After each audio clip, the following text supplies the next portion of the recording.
लोकशाही विचाराचा बुलंद आवाज, लोक परिषद न्यूज। आने वाले महानगर पालिका इलेक्शंस को मद्देनजर रखते हुए कुछ ही दिनों में राष्ट्रवादी कांग्रेस पार्टी अल्पसंख्यक विभाग की जानिब से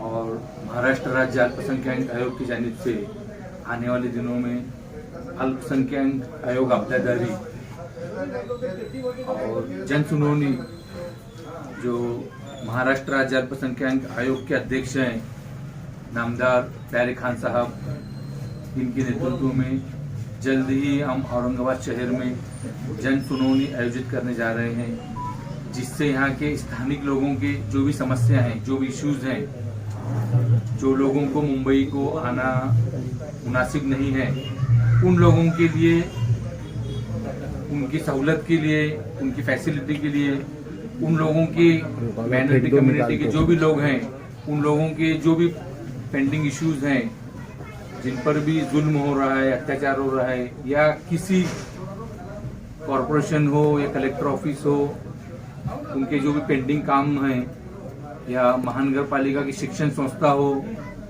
उर्दू मीडियम के स्कूल्स हो, या वक्फ बोर्ड के अंदर भी अगर किसी के इश्यूज हैं, तो उन सारे इश्यूज को महाराष्ट्र राज्य अल्पसंख्यक आयोग के माध्यम से जल्दी सॉल्व करेंगे। मौलाना आजाद की कुछ फाइल्स बंद हुई हुई है, उसके बारे में अल्पसंख्यक की मौलाना आजाद की यहाँ पे से चलती थी, कुछ लोग अल्पसंख्यक के लोग उसमें फाइल डालते थे, पास होती थी, उसके बारे में कैसे अभी क्या हो रही है? अभी बंद हो गई वो स्कीम ही बंद है। मौलाना आजाद फाइनेंस कारपोरेशन जो अपना माइनॉरिटी का एक डिपार्टमेंट है, उसके चलते अपने बेरोजगारों को जो स्कीम के तहत लोन मिलता था, पर वो कई सालों से बंद है वो स्कीम। नहीं, कई सालों बिजनेस से लास्ट पिछले 3-6 महीने पहले तो चालू थी, अभी शायद बंद हो चुकी है। अच्छा, तो अभी फंड्स रिलीज होंगे सेंट्रल के, वो एजुकेशन लोन चालू, सेंट्रल के एजुकेशन लोन चालू, सेंट्रल से फंड्स आएगा और जल्द ही शुरू हो जाएंगे वो लोग इंशाल्लाह। इलेक्शन को लेकर कैसे इंतजाम है राष्ट्रवादी?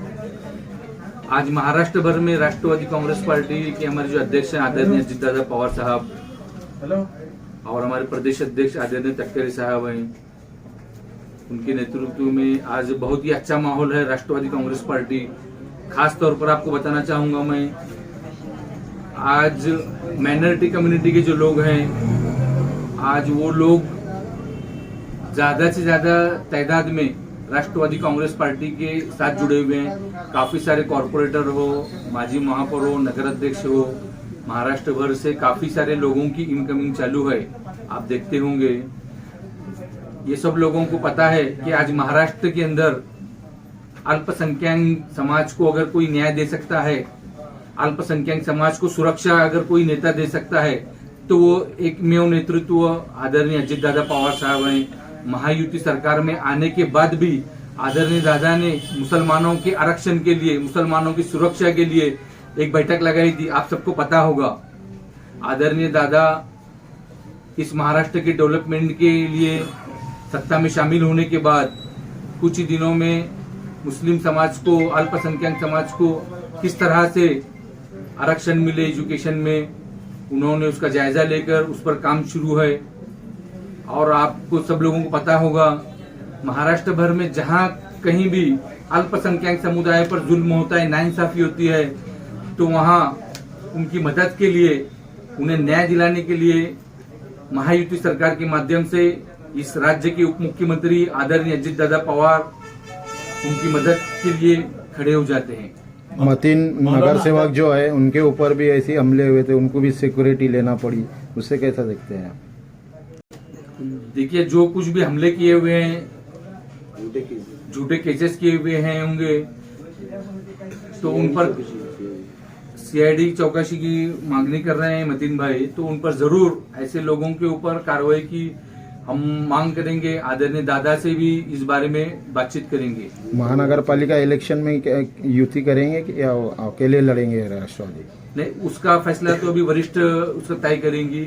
जो भी वरिष्ठों का जो आदेश आएगा, उस तरह से हम कार्यकर्ता बोलो, और यहाँ के जो शहर अध्यक्ष हैं अभिजीत भैया हैं, और हमारे माजी आमदार सतीश चौहान साहब हैं, ये सब सीनियर लोग बैठकर जहां से अपने पार्टी के अध्यक्ष, प्रांत अध्यक्ष हैं, इनके आदेश के मुताबिक उसकी रणनीति तय होगी। प्रधान वो मौलाना लिस्ट आजाद विकास मंडल की भाग भांडवल तुम कब बढ़ाने वाले? सब अल्पसंख्यक बेरोजगार है, वहाँ पे लोन दिया नहीं जाता, दिया जाता तो 50,000 दिया जाता। ये 5-5 लाख 10-10 लाख की फाइलिंग कब होने वाली है अल्पसंख्यक लोगों की? नहीं, 50,000 तो पिछले कई सालों पुरानी बात बता रहे हैं हाँ, आप। लास्ट में 6 मंथ बिफोर रुपए 3 लाख तक का लोन दिया जा रहा था। हाँ, एजुकेशन लोन भी चालू है। आप देखे आएंगे पिछले कांग्रेस के कई सालों में, पिछले 50 सालों में जो निधि कांग्रेस सरकार ने हमारे समुदाय के लिए नहीं दी, वो महायुति सरकार के माध्यम से इस राज्य के उप मुख्यमंत्री आदरणीय अजित दादा पवार ने बहुत सारा फंड्स इसको दिए हैं और बहुत सारे लोगों को इसका फायदा भी मिल चुका है। अभी जिस तरह से आप बताए, आने वाले जल्द ही दिनों में राज्य से मौलाना आजाद फाइनेंस कॉर्पोरेशन को फंड्स भी मिलेगा और जो भी बेरोजगार लोग हैं, जो भी अप्लाई किए हुए हैं, उन सभी लोगों को जल्द से जल्द लोन प्रोवाइड हो जाए। अल्पसंख्यक महिलाओं के लिए क्या विशेष स्कीमात वगैरह? अल्पसंख्यक महिलाओं के लिए महिला बचत गट की एक योजना है। वो योजना को अप्लाई नहीं आते हैं, अवेयरनेस नहीं रहने की वजह से अल्पसंख्यक महिला बचत गट के लिए भी एक स्कीम है। उसमें भी बहुत सारी फैसिलिटी मिलती है, लेकिन जिस तरह से उसका बेनिफिट लेना चाहिए तो ले नहीं पाते हैं। क्या स्कीम है वो, कैसा लोगों ने अप्रोच होना चाहिए उसके लिए? गवर्नमेंट ऑफ महाराष्ट्र का जो माइनॉरिटी का जो वेबसाइट है, उसके अंदर आपको सब डिटेल्स दिखेंगी। स्कॉलरशिप बंद हो गई है, उसके बारे में कैसे है?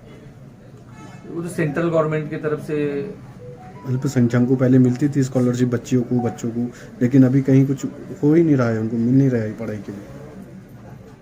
उसके लिए नहीं, सेंट्रल गवर्नमेंट की तरफ से वो बंद हुई। स्टेट गवर्नमेंट का तो नहीं है उसके अंदर रोल, सेंट्रल गवर्नमेंट की तरफ से बंद हो गई है। और क्या कहेंगे मतीन भाई के बारे में? मतलब इलेक्शन और हम यही कहेंगे, राष्ट्रवादी कांग्रेस पार्टी के जो राष्ट्रीय अध्यक्ष आदरणीय अजित दादा पवार प्रदेश अध्यक्ष हैं और शहर जिला अध्यक्ष अभिजीत भैया, ये सब यहाँ के जो सीनियर हैं, मतीन सैयद भाई जो राष्ट्रवादी कांग्रेस पार्टी से जुड़े हुए हैं, पिछले 2 टर्म वो नगर सेवक, बहुत ही अच्छा काम किए नगर सेवक के परेड में, उन्होंने स्टैंडिंग के भी सदस्य थे वो। तो मैं यहाँ के अवाम से गुजारिश करूंगा, पार्टी इनको जरूर उम्मीदवारी देंगी इंशाल्लाह। तो आप सब लोग मिलकर राष्ट्रवादी कांग्रेस पार्टी के जो भी कैंडिडेट हैं, ये सब कैंडिडेटों को, औरंगाबाद शहर के सभी कैंडिडेटों को ज्यादा से ज्यादा वोट देकर चुनकर लाए, ताकि आपका जो डेवलपमेंट है इस शहर का, आपका डेवलपमेंट हो या दिगर जो भी आपके इश्यूज है, इसको इस राज्य के उप मुख्यमंत्री जरूर सॉल्व करेंगे। अल्पसंख्यक के विरोध उनको देने वाले हैं। बड़ी जवाबदारी कौन सी देने वाले हैं? क्या किसको? मतीन भाई को, नगर सेवक मतीन भाई को आप पक्ष की तरफ से अभी तो पक्ष संगठन के अंदर है, वो बड़ी जिम्मेदारी है उनकी, और आने वाले समय के अंदर नगर सेवक बोलकर आप यहाँ की जो अवाम चुनकर देंगी तो और उनको बड़ी संधि मिलेगी। देखो, राष्ट्रवादी कांग्रेस पार्टी के जो हमारे अजित दादा पवार साहब पार्टी के अध्यक्ष हैं, सभी जाति धर्मों के लोगों को साथ लेकर सब लोगों को संधि देने का काम करते हैं। आप देखते हैं मंत्रिमंडल में भी सभी जाति धर्मों के लोग हैं। अल्पसंख्यक के जो विभाग की जो सेल के लोग हैं, उनको कहीं ना कहीं टिकट नहीं दिया जाता है, उसको लेकर आप कैसा उनको ज्यादा पार्टी की तरफ से जो होता है, पार्टी की तरफ से जो उम्मीदवार चुनकर आने की जो एक पार्टी का प्रोटोकॉल होता है, जो कैंडिडेट चुनकर आने वाला है उसको टिकट जरूर दी जाती है। अल्पसंख्यक लोगों को तो दादा ने बहुत संधि दी है, जैसे कि आप देखते होंगे पिछले वाली जो कांग्रेस वाली सरकार थी, अल्पसंख्यक समाज को, लोगों को, या फिर जो काम कर रहे हैं उनको विरोध करने वाले जैसे कि MIM पार्टी, ये सिर्फ विरोध ही कर सकती। अगर यहाँ के शहरवासियों को डेवलपमेंट होना चाहिए तो सत्ताधारी पार्टी के, राष्ट्रवादी कांग्रेस पार्टी के, महायुति के सभी कैंडिडेट को चुनकर देना चाहिए, ऐसी मैं अपील करना चाहूंगा। सर, एक आखिरी सवाल, यहाँ महानगर पालिका में, औरंगाबाद महानगर पालिका में महापौर देखने को मिलेगा राष्ट्रवादी? इंशाल्लाह जरूर मिलेगा। महायुति सरकार के माध्यम से राष्ट्रवादी कांग्रेस पार्टी का महापौर बैठना चाहिए, ऐसी हमारी ख्वाहिश रहेगी और कोशिश भी रहेगी। आपकी युति हुई तो कितनी सीटों की आपकी मांग रहेगी? नहीं, उसके बारे में तो यहाँ के जो शहर जिला अध्यक्ष हैं और यहाँ के जो भी सीनियर लीडर्स हैं पार्टी के जो स्टेट प्रेसिडेंट है और संपर्क मंत्री हमारे बाबा साहब पाटिल जो हैं, ये सब बैठ कर तय करेंगे। ज्यादा से ज्यादा लेने की कोशिश करेंगे। अल्पसंख्यक युवाओं के लिए क्या मैसेज देंगे, क्या कहेंगे इलेक्शन के देखते हुए? मैं औरंगाबाद शहर के सभी अल्पसंख्यक युवा उनसे एक मैसेज, उनको एक अपील करना चाहता हूं।